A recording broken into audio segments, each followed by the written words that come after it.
Hi, I'm Tom Power. Welcome to Toy Heart, a podcast about bluegrass. This is the last episode of Season 2. Here from Nashville is my conversation with Alison Krauss. I remember, the first time I looked out in the audience and saw people singing words to our songs that only we had recorded. That was just a really crazy moment. Just never thought it'd end up being there. Never thought we'd hear back from Rounder. Yeah. Never thought we would hear from Rounder in the first place. If this is your first time listening, you can hear full interviews with Jerry Douglas, Alison Brown, Bela Fleck, Larry Sparks, Jody Stecker, and so many more wherever you get your podcast. Thank you so much for listening. Later on.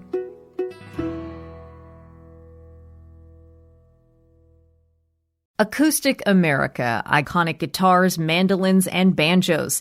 The newest special exhibition at the Musical Instrument Museum in Phoenix, Arizona, presents a once-in-a-lifetime collection of 90 historic stringed instruments played by the heroes of folk, blues, and bluegrass music, including Earl Scruggs, John Hartford, Alison Brown, David Grisman, and more. Details at mim.org.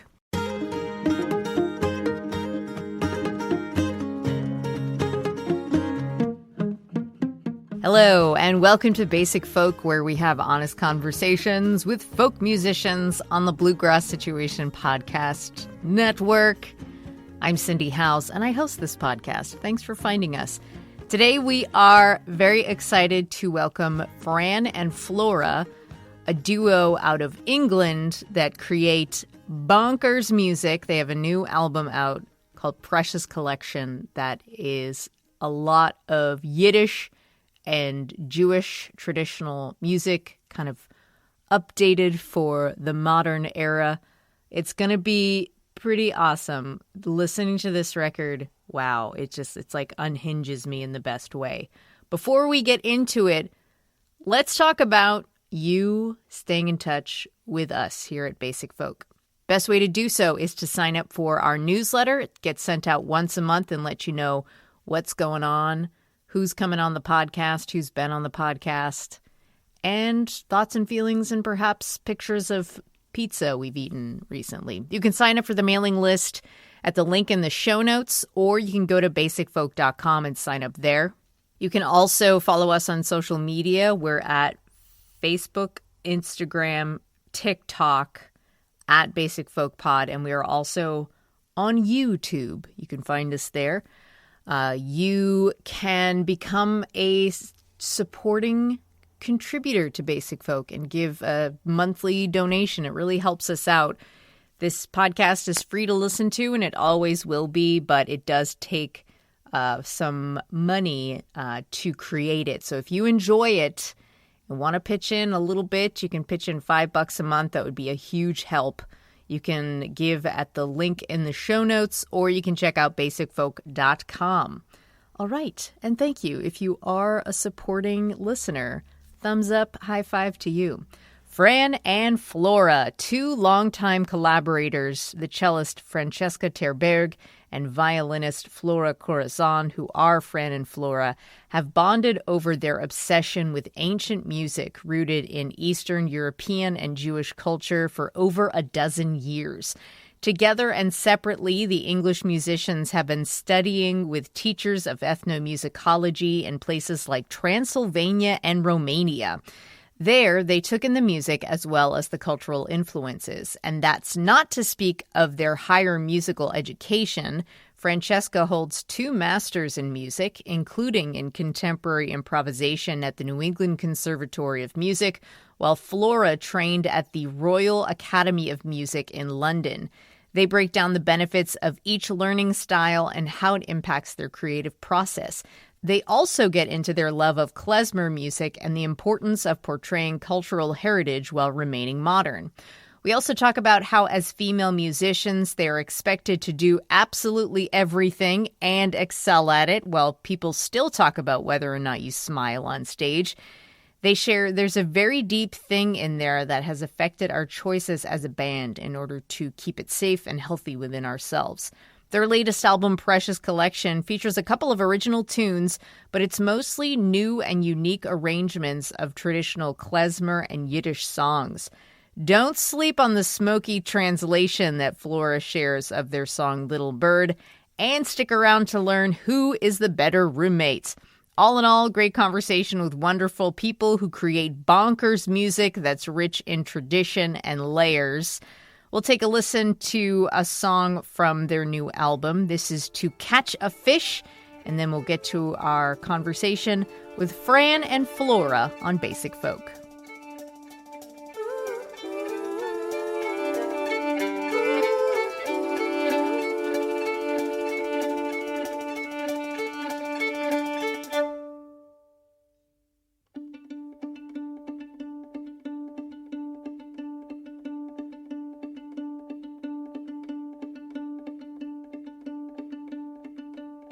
Forte fischer af en jam, fått rois baginen.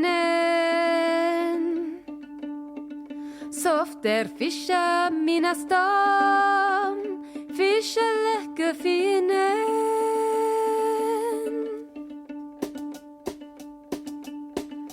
Murmlem geval je stil van zich, der jam is aber trieb der.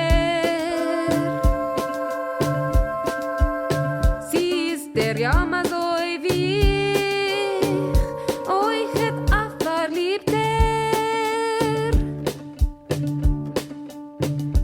Geh ich mir beim Bregotto und tu mein Cholm spielen.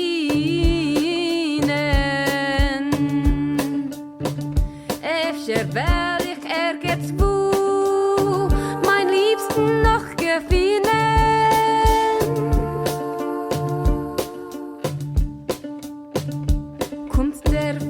Treuerig, hat kein Fisch gefangen. Und ich bin morgens geure dich, ach, Olam ist vergangen. Und ich bin morgens geure dich, ach, Olam ist vergangen.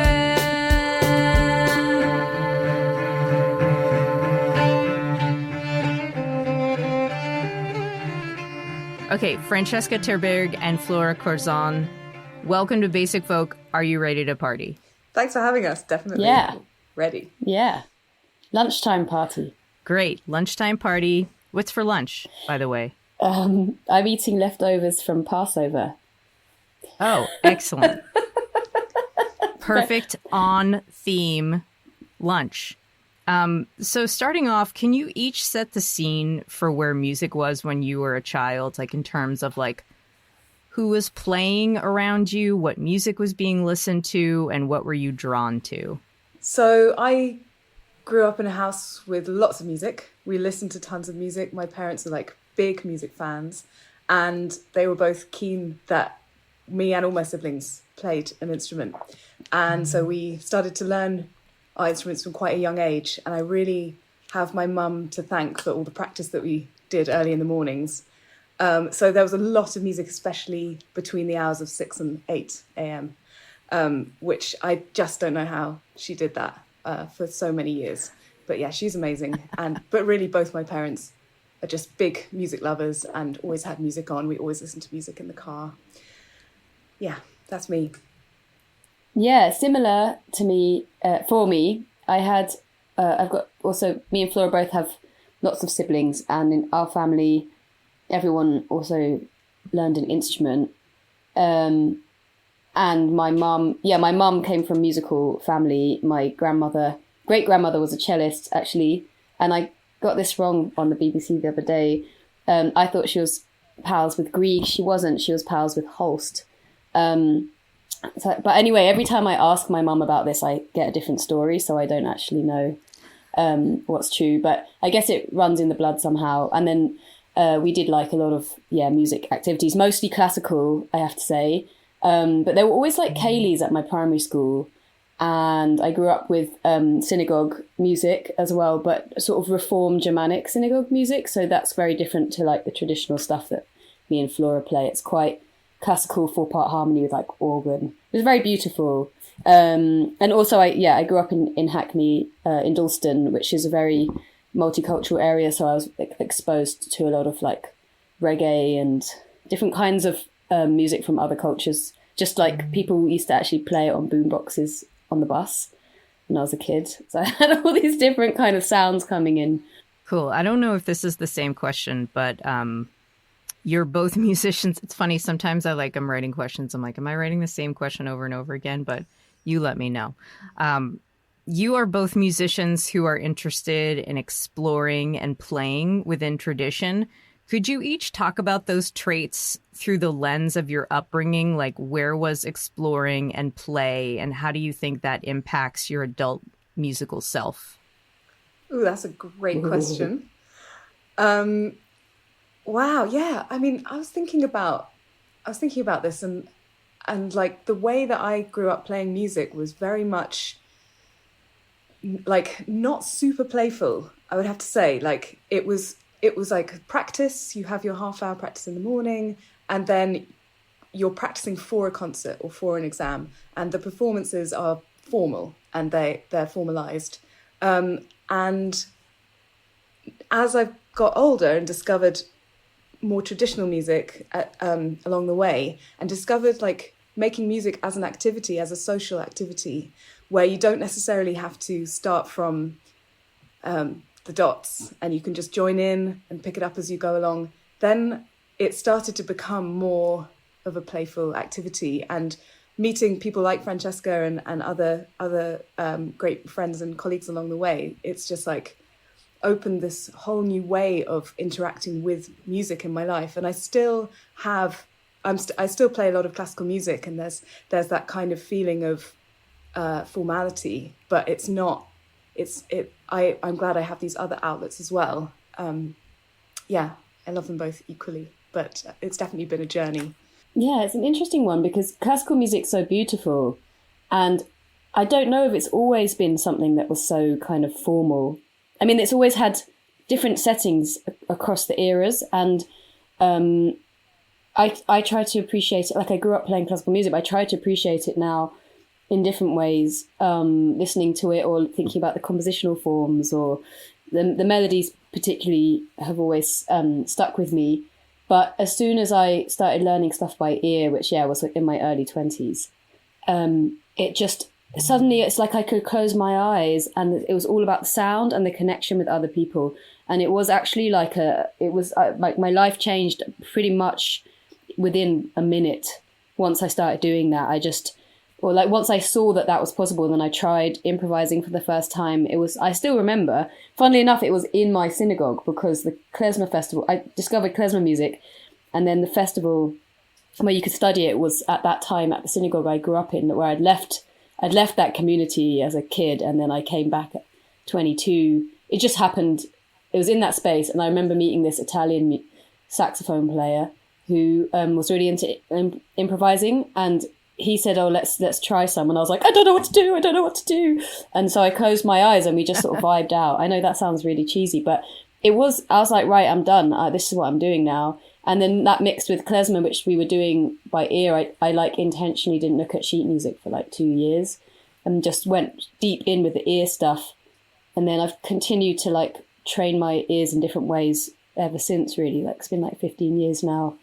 But I think that it was weird because the classical training I had as a teenager was sort of separate from my surroundings that I grew up in, and also my primary school, which was extremely bohemian, just by accident, where all we did was play all day and like make robots and build stuff. So maybe it's like all comes together as an adult in my adult life somehow. Francesca, I was doing some research on you two, and listening to you talk about klezmer music was really interesting for me, because as somebody who doesn't have a lot of experience in the Yiddish or Jewish or klezmer world, I was like, wow, klezmer sounds like pretty fucking badass. And I had this like idea of it, like my dad loves to play the accordion and he loves like a polka, and I was like, I kind of like put klezmer music in the same realm as polka music, where it's like kind of straight laced, buttoned up, but I feel like I'm wrong. So could you set me straight on that? Like, klezmer seems like it's actually fucking cool. I think it varies from person to person, because people bring themselves into the music as well. as going sort of towards the tradition, but then we all bring our own personalities in. I'm sure Flora has thoughts on this as well, but I know like I've had different mentors over the years, and I value them all in different ways, but some of them are a lot, in a way, have that sort of almost like music conservatoire sort of buttoned up approach. And some of them, it's so much more about the feeling or the intention behind the music. And I think that's where you get into sort of, not just like in a broad way, a Jewish cultural thing, but actually in quite a specific kind of way, a sense of like pride and an attitude of like, just fucking do it and ask questions later. And I think as a young adult or whatever, 22, 23, meeting musicians who are like, I don't care if you play the wrong note, just fucking play the note. And then they, you know, and it was also, there was a lot of American tutors around because they were part of the revival scene, those like British as well and European. But I remember a few teachers like Cookie Siegelstein, Deborah Strauss, Frank London. They were my first major tutors, and it was just so inspiring, the change of attitude. And then you have to go nerdy into like the modes and what is correct and not correct, sort of, and sort of take it from there. And then definitely gone on just to meet so many incredible musicians who've each got their own take on it, you know. I wonder what you think about this, Flora. Yeah, I think you just absolutely summarised that perfectly. I think my experience was just like, this is liberating. Like playing klezmer music just felt like, oh, I can bring myself. It doesn't matter that I've come from a classical background and other people have come from a jazz background or have come from a folk background. You can bring yourself, and that's like the most awesome thing about it, I think. And also just this attitude of like, this is the function of this music is fun and playfulness and joy and sharing and community, and it's not music that should be in a box ever. It has to be just enjoyed and celebrated. Wonderful. All right.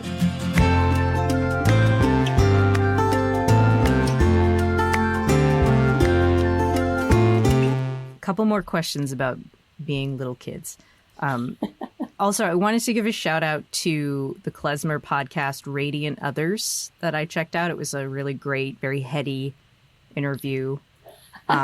So I have a lot of questions kind of based on what you were talking about there. So on that podcast, you talk about how as children, you were both not allowed to play video games or watch too much TV. So some of the things that you were exposed to were like pretty old school, as in like, I think you're talking about some very, very silly songs. And I find that like when I meet someone who knows about the weird things that I was exposed to from childhood, it like creates this like relief of understanding. So can you talk about some of those silly old school songs and other things you overlapped on and what it was like to discover that the other knew them? Oops. I don't remember talking about that on Radiant Others, the Klezmer music podcast. That made it sound like me and Flora grew up in like little mini cults. I think our parents just were a bit like didn't want us to watch too much. I don't know why I wasn't allowed to play computer games. It wasn't fair. I got to play Sonic the Hedgehog at my neighbour's, but we weren't allowed a Game Boy. Cruel. Yeah, Flora. That's cruel. You weren't allowed Game Boy, were you? I didn't have a Game Boy, but we did have computer games. But we definitely had like very, very strictly limited TV and video watching time.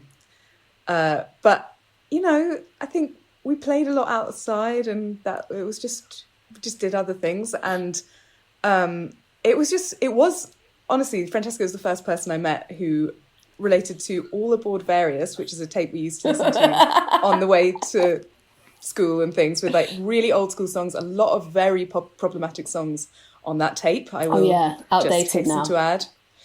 And the other references, a lot of niche Disney references. Yeah. So like sometimes something will happen and then one of us will like whisper a Disney quote in the other one's ear, and then Yeah, like, just crack also up. very outdated.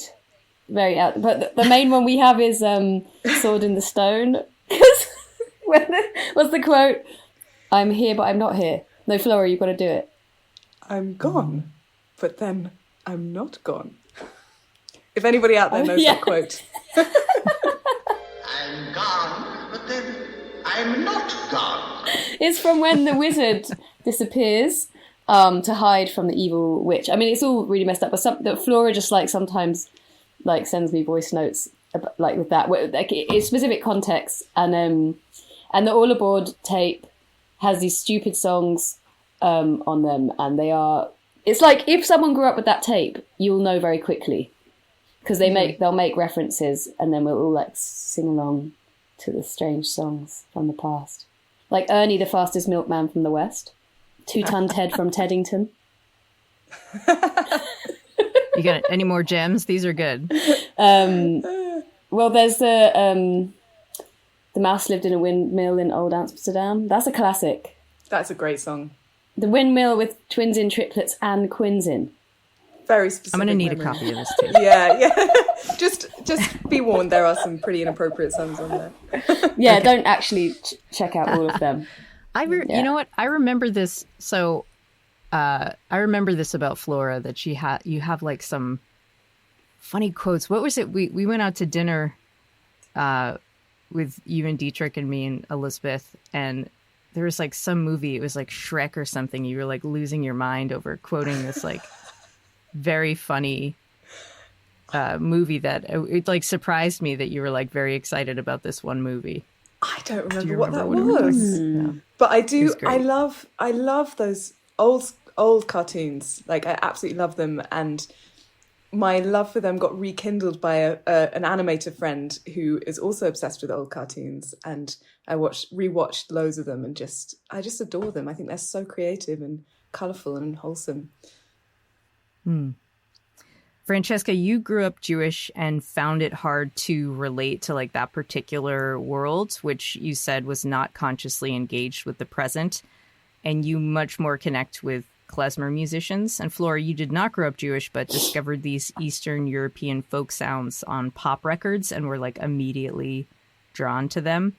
How do you each relate to your original connection to this music? And like, how does it make you feel now at this stage in your life and career versus when you first fell for it? Go for it, Francesca. It's, at this point, on one level, it's like, I've been thinking about this recently, especially with the record coming out. It's like, it's out, and when I was younger, you know, I was literally running around. Like, I never walked. I was just running around trying to find workshops, go to jams, spend all my money going to a workshop in Europe.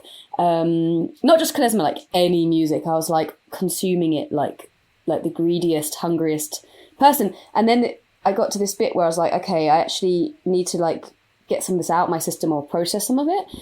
That's kind of what I've been doing with traditional music the last 10 years, like alongside also studying composition and starting to like work with electronics as well. So just continually learning and trying to just build up my arsenal and develop. Now we've put the album out. I think it's a really good expression of mine and Flora's like creative development, but also it's probably a bit of me that takes it for granted. Like that's how I am as a musician. Like even though I'm very flexible, like that's my like innate sound. And then at our launch, a friend of mine came who's like a sort of jazz musician and like an amazing dancer, mover, choreographer. And he left me a voice note and was like, I just didn't know you've been studying this traditional stuff for so long. I'm really curious about it. Like it really worked in the contemporary context and I just loved it and found it really inspiring, but I don't know anything about it. And I really didn't know that it's what you've been doing with yourself, you know. And I think because it's an unusual, it's not a common form of traditional music, like for whatever reason, like there's not that many Jews about and it's not exactly like, there's not that many people that play it. It can be hard to know how it sits with me now, but I feel very proud to like put some of the stuff, like material we've used on our record, and then have someone like a musician who I really respect say that to me. And then it made me think, okay, maybe I should talk more about that in general, you know, like, but it is unusual that like both of us put so much time and effort and money into learning this stuff. It's not something you just suddenly can know. It takes years to learn it. We're still learning. And I don't know if I've answered your question, but it's just that's kind of what I've been reflecting on this past couple of weeks, actually. And it feels quite powerful, I think. But then also, just to say one more thing, obviously it's just been Passover, which this year I did 2 Seders, one with my family and then a really sort of uber left-wing, radical, kind of non-Zionist leaning one in Margate where I live.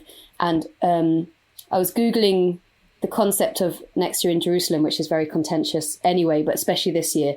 And in the Haggadah, which is the book that you follow, in that book, the one we were using, it said next year in freedom. And we were talking about that as a discussion point of like liberation and like the initial meaning of what next year in Jerusalem means. And then I was looking at that online and I remembered the Yiddish word doikite, which is the concept of here-ness or like presentness, which is very prevalent in the Bundist and like ultra-left sort of circles, historically, like pre-World War II in Russia.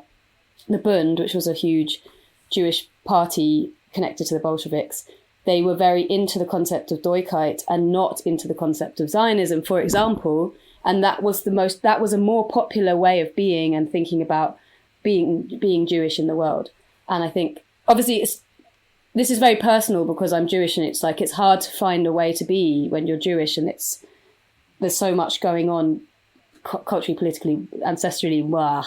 And that word, doikite, I hope I'm saying it right, probably not, is powerful. And I think it resonates very strongly, probably for a lot of people, you know.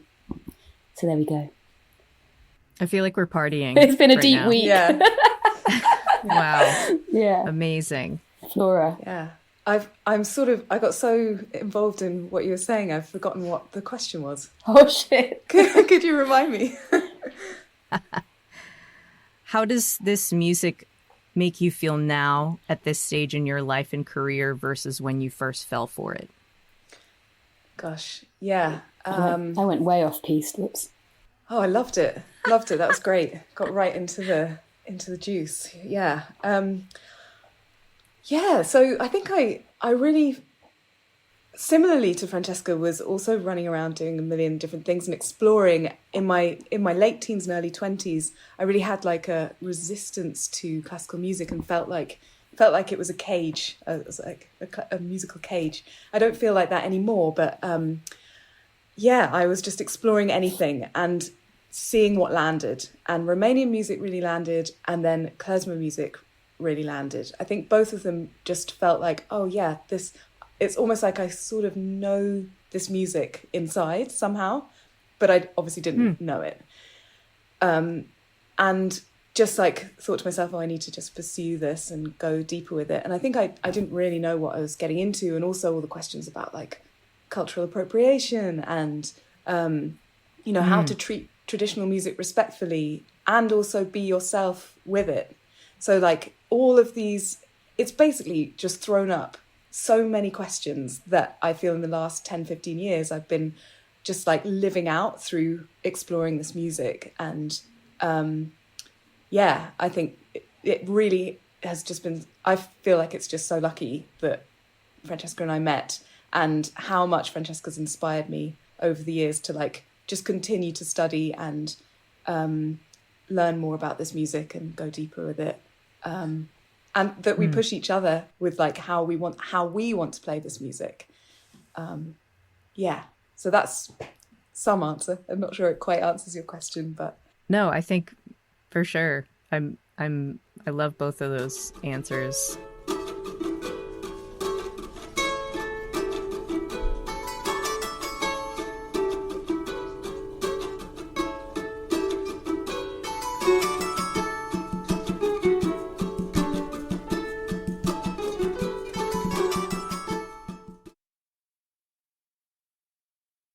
So let's talk about your origin story. You were brought together in 2010 by mutual friends in London who insisted that you meet each other since you were both into the same weird stuff, musically speaking. You met playing strings in other people's bands. You started arranging music for other bands. You toured the world for 4 years, sharing hotel rooms, getting really close. I have a question about who's the better roommate later on. And it was not until 2016 that you did your first gig together. How did meeting each other help solidify your dedication to your sound? And then how did you develop alongside each other? Like, what were some things that the other person was bringing that you melded with immediately, and like where were the hard parts?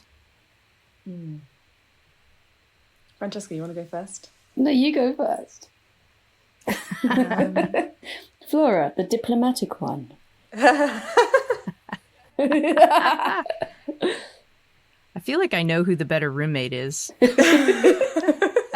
No, we were actually both fabulous roommates. Fabulous. Yeah. Extreme. We had rules. I can't remember what they were. One of them was no boys allowed. No boys allowed inside the room, wasn't when it? we had to have, when there was a guy in our room because there weren't enough rooms.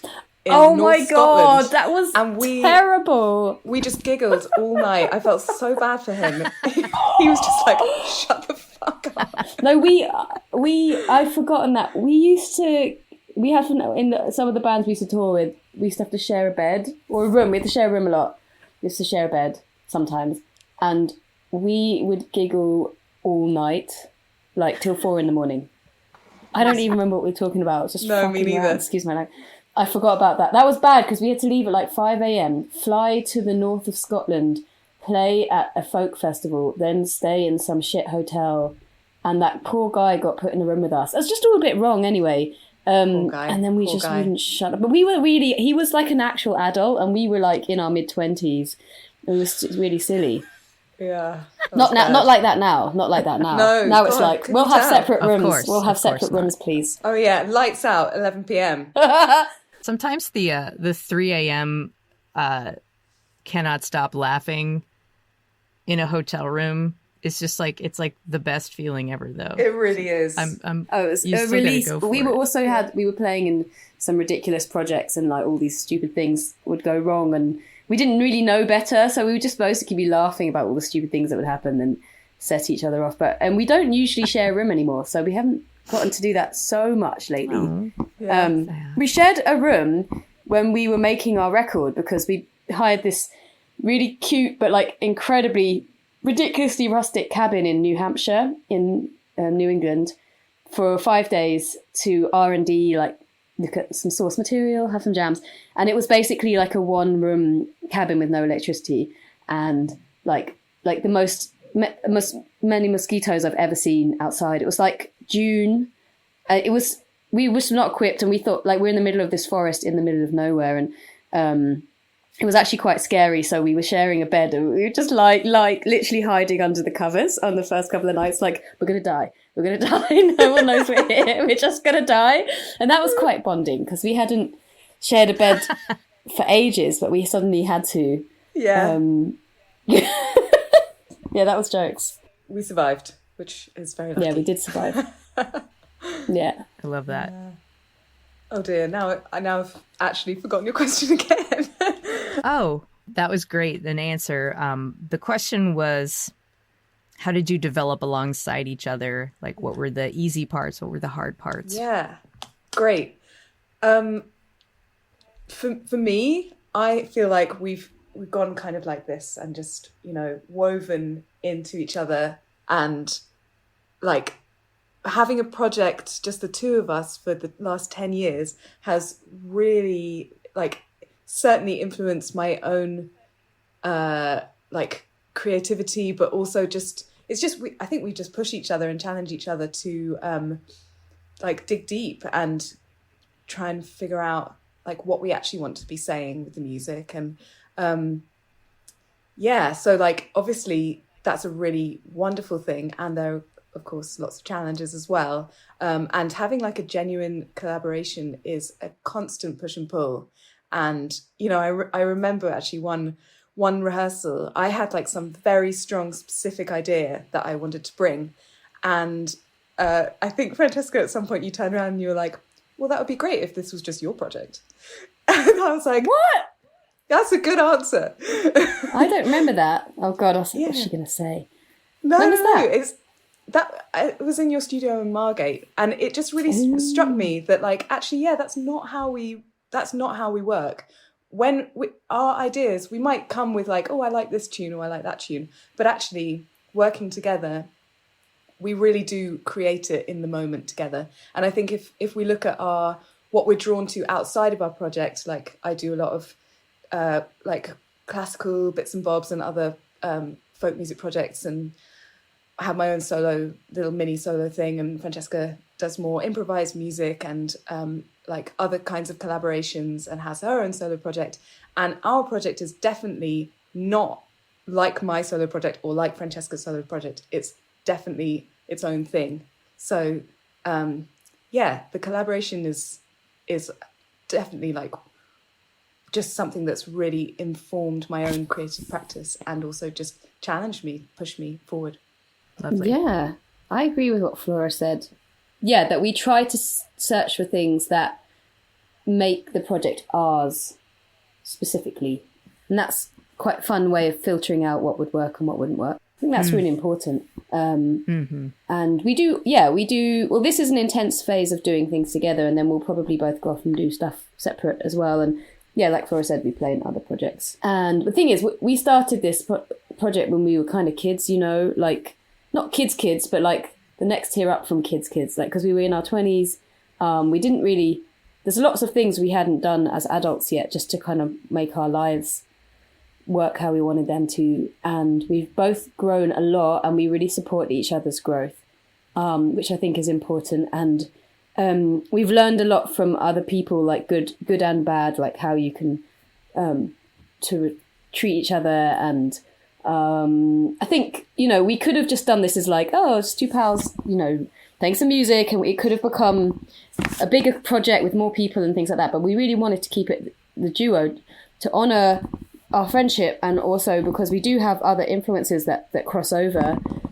Like Flora said, improvisation, lots of different meditation and different other musical influences, and we bring all those together, and it's special. And we had to actually fight quite hard to manifest that in the early days, because it's interesting how if people see you as a collaborator or as a sort of like musician for hire, they might not respect you as an actual unit of like a creative unit. And we had to kind of pull ourselves away from certain other groups or musicians and just crack on with what we were doing. And then it was like when we put the first record out, people started to recognize us as artists, or like people offering something from us, and not like as sort of side musicians to other people. It's not a problem being a side musician, but it's like, it's just interesting how people see you and then they flip once you offer like a concrete, solid thing. And now with the new record, that feels even more so. And I just think that's very special, especially because we really want to advocate, not like as the main thing, but, you know, we're here as women, as professional musicians, just trying to do our best. And I think we both really sort of respect what that is. Yeah. On being women and playing music, this is something that you were getting into on Radiant Others, but it was like at the end of the podcast, so you couldn't really dig deep into it. And I wanted to give you the opportunity to do that here. Being women and playing music, you're expected to do everything and be the most excellent at it, and then still people will talk about like what you wore on stage, whether you smiled. Francesca says, quote, outfits come last. And you also said there's a very deep thing in there that has affected our choices as a band in order to keep it safe and healthy within ourselves. I think maybe Flora said that, but one of you said that. How does that deep feeling manifest for you? And like, can you read it within each other unconsciously? And then what are some of the choices you've made in order to make your band feel safe? Like how does that deep feeling manifest for you? I think there's something around communication for me. So like we have quite a direct way of talking about things, and like encourage that. I don't have many like other friendships where I feel like I can really bring like my very honest feelings about a lot of different. You have to be totally honest when you're in a working partnership like this. You have to be upfront about what you want, what you're looking for, what your aspirations are, what you believe in musically, and I think if we didn't have that kind of level of honesty, it would be very, very difficult. I also think when we're in the creative process, we're pretty like tender with each other, and there's a lot of just improvise and see what comes out and try not to judge it, and then we'll talk about it later and see like what sticks and what doesn't.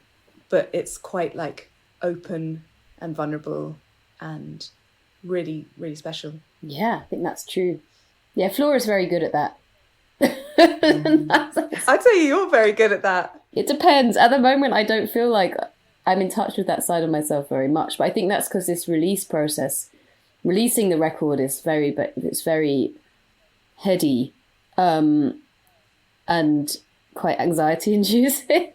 Not like, oh, will people buy the record or like it? Actually, I'm not so bothered because I'm happy with what we did. So I don't really mind if people aren't happy. I don't mind if they like it or not. It's just the constant emails and all the logistic stuff. Then you get stuck in that sort of spreadsheet mentality, which is fine. But it's to be creative, I have to somehow get myself out of that place. Like, it's very hard for me to switch between the two. And yeah, we are doing everything ourselves. I mean, we have an incredible label though, must say, Hidden Notes Records. We chat to them every day. They're like our sort of release fairies. They're so sweet, and they've got a good sense of humour as well, and they've been extremely helpful. And also, like, you know, they're really quite old school in the sense, this is like good old school, like they're really into like the physical merchandise, so they've helped us to actually print like the most beautiful CDs and vinyl, which last time we just did CDs, so having vinyl is new. I don't even know what to do with it, but we're exploring. It's popular, but we're selling more vinyl than CDs, so I'm glad. It's a good experiment. And we've got this gorgeous artwork from a friend in Margate, Lily Buchanan, and it just looks amazing on the merch. It really does. It's like striking. So we're very lucky. We've had some great people helping us. But yeah, it's a lot. Question about the way that you learn music. You each have higher musical education. Francesca, you have a master's in popular music from Goldsmith University in London and a master's in contemporary improvisation at the New England Conservatory of Music in my hometown, Boston. Flora trained in both modern and historical violin at the Royal Academy of Music in London. But you also love to play by ear and spent years studying at the feet of Romanian, Transylvanian, and Yiddish expert musicians. So how can you compare the two ways of learning music academically versus like on the front porch, so to speak? Front porch. I love it. Give me a porch. I want one. Yeah. Neither of us had conventional journeys with that, though. Like, yeah, we both did classical music in our own ways growing up. But both of us did undergraduates not in music, which is not as common. And then we kind of went on our own different educational journeys, I suppose. Yeah, the classical training, I feel like I came back to my classical training like slightly later, having gone off and tried all sorts of other kinds of music and sort of like was already on that journey of improvising and playing klezmer and playing Romanian music. And Francesca and I had done some travel trips together to visit Charles Limburger, who maybe you know him, but he's just the most amazing musician and teacher. And I was very struck by when we would go and visit different teachers, say, for example, Char, he you would sit there and you would learn something with him until you'd got it. And that was like completely different from when I went back to doing classical music at the conservatoire. I remember there was all these myths about my teacher sending people away if they hadn't done enough practice in between their lessons. She'd say, oh, it's not worth you coming in for a lesson then, you better go home. So I remember having my weekly Tuesday lesson, and after the lesson immediately going home and just being like, oh my God, I have to learn all this music. Like from now, if I don't start this afternoon, I'm not going to be ready for next week. So there was just this like constant sort of pressure cooker feeling, even though she was incredibly nice, but just very thorough and pushed me hard. Just very different from sitting there for hours with somebody like Cha, learning one tune with all the ornaments and all the details together until you got it. I actually love both the approaches. I think I feel slightly more comfortable with going home and doing my own practice rather than doing it in front of the teacher. That just is not comfortable for me, but still fun in its own way. I think that's because in a lot of traditional music, especially in Eastern Europe, it's just that you learn by doing in like family contexts or ritualistic contexts, and you start young and kind of it's like so in you, and the way to get it really in you like that is to do it round and round and round and round. And doing that in an isolated way, it would be more to like check your own. I mean, it's important because you check your own technique and like make sure you're doing it right. But essentially, it's not about being the best. Like because the music is played by so many people in like the community. I mean, would have been like mainly musical families, but then there'll be extended people, and the people who are like the most naturally gifted or work the hardest would probably be like the main bosses or the primary fiddle player or the band leader. But you don't all have to be at that level. It's sort of like being able to sing and being able to move and understand the music is everyone has sort of shares that, I think. And I think Cha was one of the first people who talked to me and to us about, you know, also being able to sing what you're playing and imagine the other parts when you're not playing, like when there's a break in the music. And that worked for me because when I was a kid and I did loads of orchestras, I always knew all the parts that everyone was playing. I just found that really interesting. So I'd always be singing all the other parts anyway, and then applying it to something really functional, like, okay, you're playing the melody, but what would the bass player be doing? Or you're playing the guitar, what would the melody player be doing? And he's able to play all the instruments and sing all those parts. So it broke down this kind of like individualistic musical approach, which I think sometimes you get that in the classical training, not always, and it was then makes things like playing together, listening, being aware of what's going on, like very natural. And so, yeah, and I've developed that more and more over the years, and which has resulted in this really stupid track that's at the beginning of our album. I was just thinking about that, like that probably really comes from those Cha years, because it's quite intricate. He can sing anything with his voice. So I really carried that, I think, inside. And it's like you do scales in classical music, but they don't really teach you why you do them. Unless you really understand classical music theory, you just kind of have to do them in your grades as you move up. But you learn how to sing what you're playing in traditional music, and it's got an immediate functionality to it, which made so much more sense to me. And I've always been like humming since I was like, as soon as I could make noise out of my mouth, and it kind of gave me like a focus to my humming. Yeah.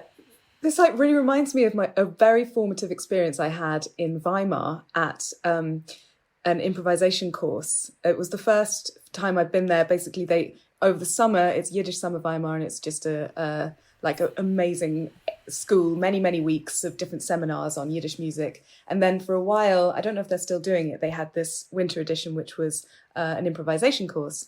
And I remember the first thing that was kind of like the main lesson of the week was like, okay, how do you connect your intention with what you're playing? And I know that is also very true in classical music, but because maybe the technical side of things had been the flipped, so like you learn to play the instrument, you learn to do the scales. Well, this was my experience. I'm certainly not speaking for everybody here, but yeah, the technical side comes first, and then the music comes second. And in this winter edition, it was very much like, well, what do you want to say, and how can you connect your inner ear to your fingers and transmit that through the instrument? And I just loved that so much, and then took that with me when I went back to classical music, and felt I had a new relationship with the music that I was learning from the sheet music first. But it was like, okay, I would read the music without playing it and think, how do I want to play this first and foremost? And it was just such a transformation for me. I owe a lot to that course.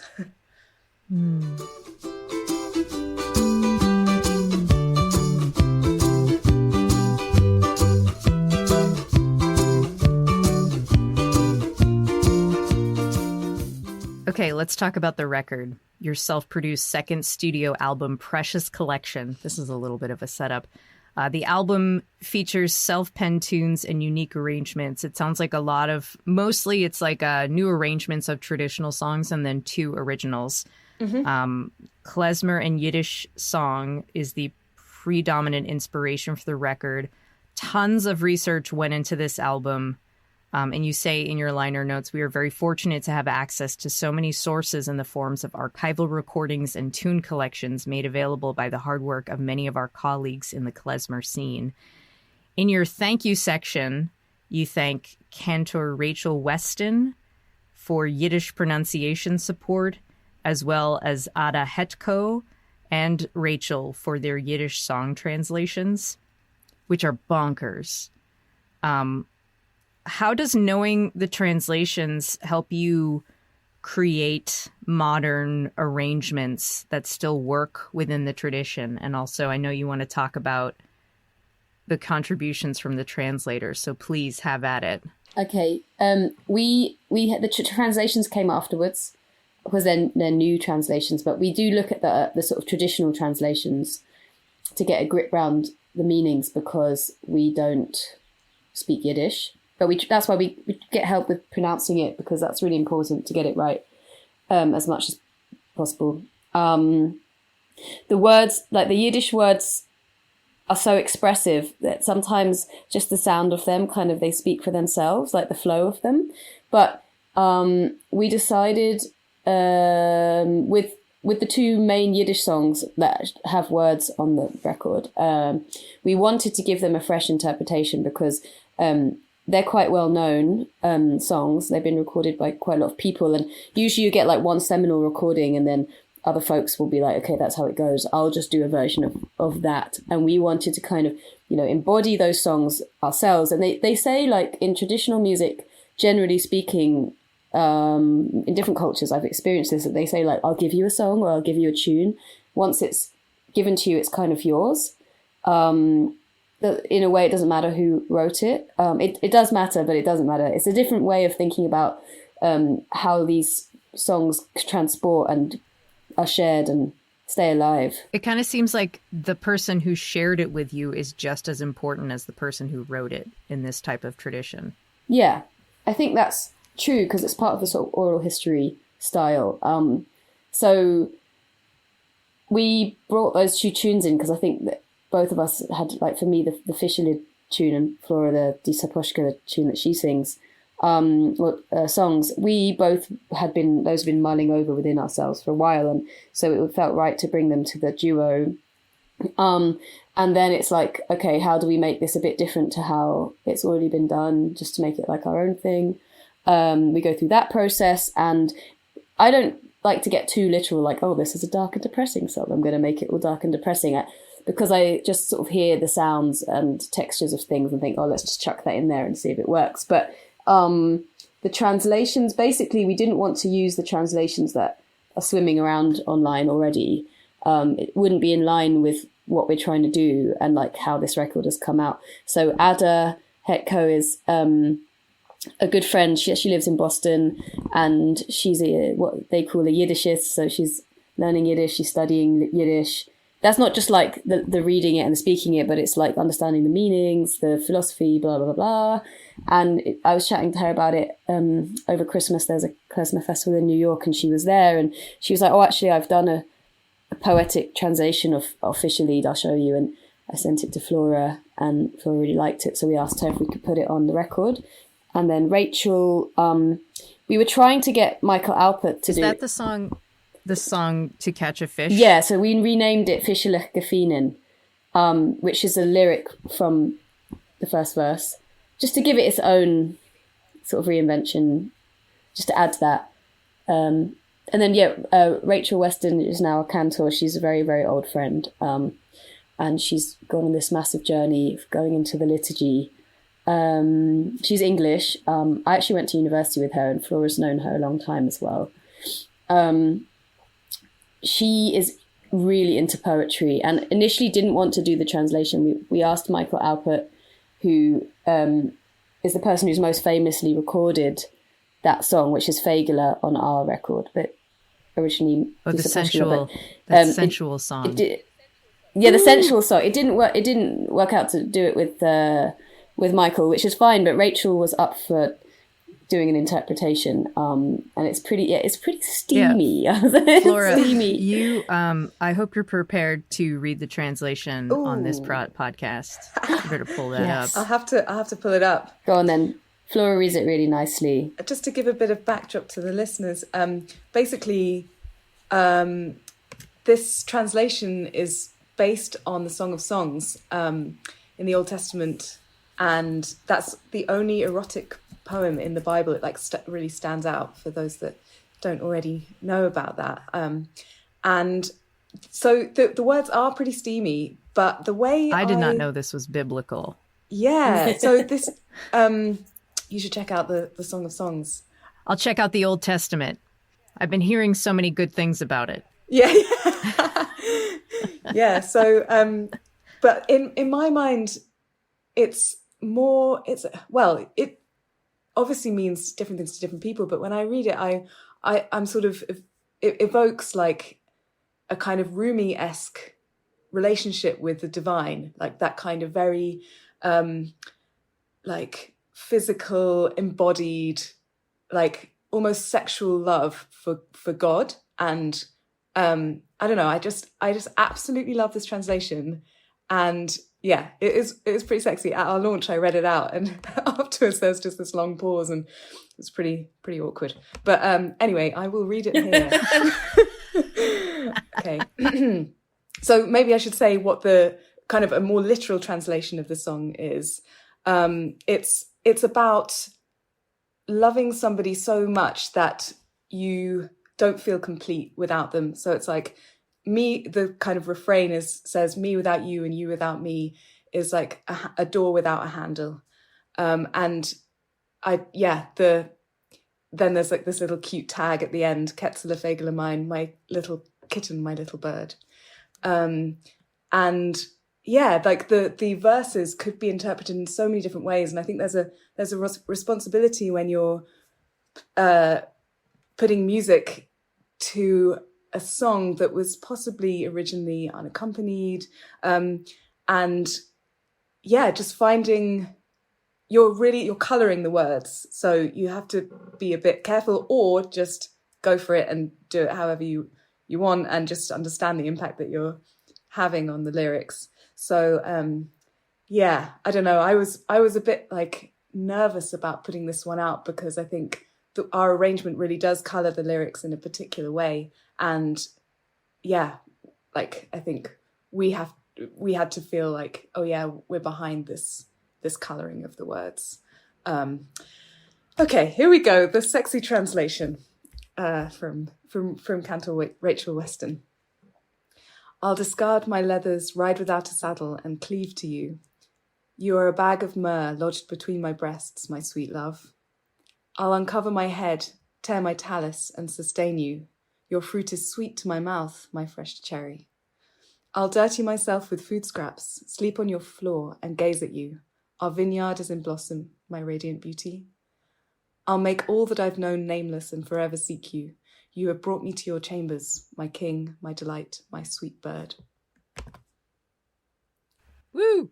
I feel like I need a shower. Wow. Yeah, it's pretty beautiful. Steamy. Yeah. Wow. Thank you for reading that. Yeah. I was like, oh my God. Yeah, I heard you read that on Radiant Others, and I was like, oh, oh wow. I feel like you should read that translation. I don't know if you're comfortable with it. Read that translation on stage or like pass it around. It's so great. It is so great. Yeah. Yeah. I think it definitely needs to be shared more widely, like just as a beautiful piece of poetry that really captures the essence of the lyrics. Like, you know, literal translations are great in some ways, but ultimately it's like, what is the spirit of the song? And yeah, it's that kind of longing and one of the other translations, just to like try to wrap my head around what you guys are doing, because I think it's brilliant. But okay, so this one song, I think it's the To Catch a Fish. The translation in English is actually like very poetic and rhymes, you know, which is it has to be. So it's like Rachel took the song from its actual translation and then made it like more of a poem. Is that how the process went? Okay. Yeah, because I was noticing that this reads like a beautiful poem. Like, it's not like you're reading Dostoevsky in English and you're like, what the fuck are you talking about? But this actually like makes great sense. So these translations, not everyone is translated, but it looks like there's a few that are. They are in the liner notes of like the physical album. Okay. That's great. Yeah. Well, not on the actual CD, but on the record and also online. On the vinyl. Okay. Yeah. Okay. Great. So that's where you can find that. All right. I have one more question, and then we have a lightning round, and it's very it's a fun game that we call Which One. But we'll do one more question and then wrap it up. Okay. So I feel like I also might need some clarification. So for Precious Collection, you challenged yourself to use as few drones and as little reverb as possible. Is that correct? Yeah. Yes. Correct. Okay. So that still seems like very experimental to me, like almost like you have to be more creative, like given that limitation. And like that kind of reminded me of like what you must have done as children to like entertain yourselves instead of like having, you know, a Game Boy or, you know, TV at your disposal. So could you talk about like how limitations do allow you to be more creative, and maybe especially on this album? We just decided to put the limitations in as a way of going deeper, rather than like trying to chuck everything we've ever done and known on something, which is very easy to do in this day and age. It's an interesting compositional and creative challenge, and I think that helped us to actually then come up with more unique arrangements, and it gave space to also add some original compositions in there, like sort of sneak them in and change up the harmonies and stretch out the phrasing and try different textural things. And we have used some drones, but like on Flowers for Innocence, there's a drone-based doina, which is a modal lament, and so that means when we choose to use them, then we're making the choice, and it's also that's about artistic integrity and ownership of our process, which were things that we talked about a lot in this record. That it was about having control and saying, well, you don't just slap some reverb on some strings because it sounds nice. Why are we putting it on there? Do we even want it on there? And having control over that, like every step, which was really important and exciting for us, which is the most important bit, that we actually are enjoying ourselves. We went on this amazing trip last June to Transylvania with Anna Lowenstein, who's a British klezmer fiddler, and Zoe Aqua, who's from the States, who was living there, and she took us around, and we heard so many amazing melodies and tunes from different musicians, and we met this guy called Pistachio, this postman. I don't even know where he lived. I'd have to look back on our very dense itinerary, and he played us a few doiners and amazing tunes, and we then heard other people playing them around, and he played us some Jewish tunes. At Flora's wedding, me and Anna Moenstein played a Jewish doiner into a fast tune, Transylvanian tune from Maramuresh, because we knew that Flora would recognise it, and so it was very personal. Very special. That's awesome. Loved Beautiful. It. Flora's wedding. Oh my gosh. Let's do another interview about Flora's wedding. Yeah. That's great. All right. 2 minutes. Let's do the lightning round. This is called Which One? I will ask you a question like, which one is the better roommate? And then go 3, 2, 1. And then you answer the question. The question could be Francesca, or the answer could be Francesca, Flora, both of us. Okay. Those are the 3 options. Okay. Ready? Mm-hmm. All right. Which one is the better roommate? 3, 2, 1. That's both of us. All right, next one. Which one is the better driver? 3, 2, 1. Both Depends on if we're in a moment. Depends on what's needed. Both of us. Could we have a fourth option of couldn't possibly say? None of us? None of us. There's only... None of us. Flora, there's only the third option. There's not the fourth option. All right. I like rules. Okay. Francesca's going to like this one. Which one chooses the outfits? 3, 2, 1. Flora. Both of us. Oh. Ooh. All right, next one. Which one can do better accents and impressions? 3, 2, 1. Depends. Option 5. Depends. Flora does good Scottish. Do I? Nice. Which one is taking a nap? 3, 2, 1. Francesca. Okay. 110%. Which one is making dinner? 3, 2, 1. That's both of us. Both of us. Okay. All right, this is the last one, and then I'm really sorry I have to go very quickly. This has been wonderful, by the way. Which one is staying up all night jamming at the Klezmer Festival? 3, 2, 1. Probably me, but might be Depends. Yeah. This has been the most confusing lightning round to ever have occurred on Basic Folk. Thank you so much for wrapping up the show and being on the podcast. Thanks for having us. Thanks Cindy. for having us. Super fun. Great questions. Yeah. Thank you. Yes. Fantastic. I feel like you're a spy. How do you know so much about us? It's creepy. Yep. I just got a little video camera set up in your house. Yeah. This episode of Basic Folk was produced by Anthony Cabrera. Our music composed by Alex Stanton. Basic Folk is on the Bluegrass Situation Podcast Network. You can find all of our episodes there, wherever you get podcasts. You can search for us on the SiriusXM app by looking for Basic Folk.